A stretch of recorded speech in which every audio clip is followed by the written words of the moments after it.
नमस्कार दोस्तों।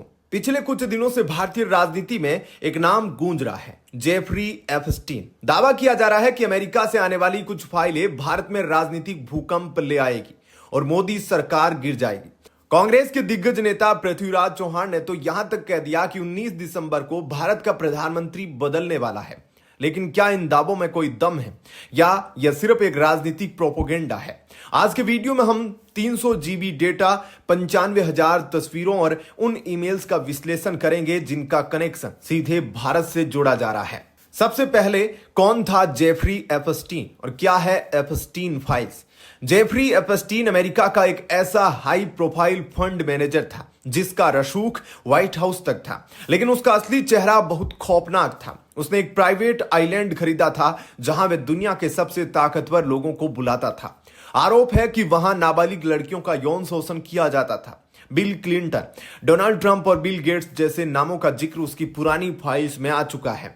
अब अमेरिका में एपस्टीन फाइल्स ट्रांसपेरेंसी एक्ट के तहत करीब 300 जीबी नया डाटा सार्वजनिक किया जा रहा है। अब सवाल यह है कि भारत और पीएम मोदी का नाम कैसे जुड़ा? अब आते हैं सबसे बड़े सवाल पर, पीएम मोदी का नाम इसमें क्यों घसीटा गया?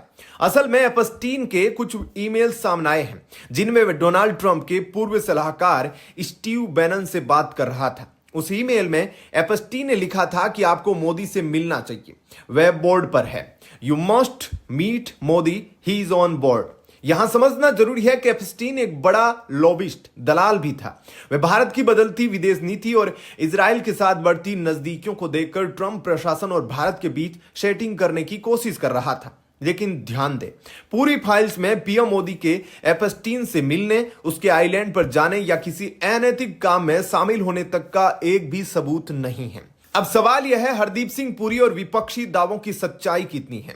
सिर्फ पीएम मोदी ही नहीं, केंद्रीय मंत्री हरदीप सिंह पुरी का नाम भी उछाला गया।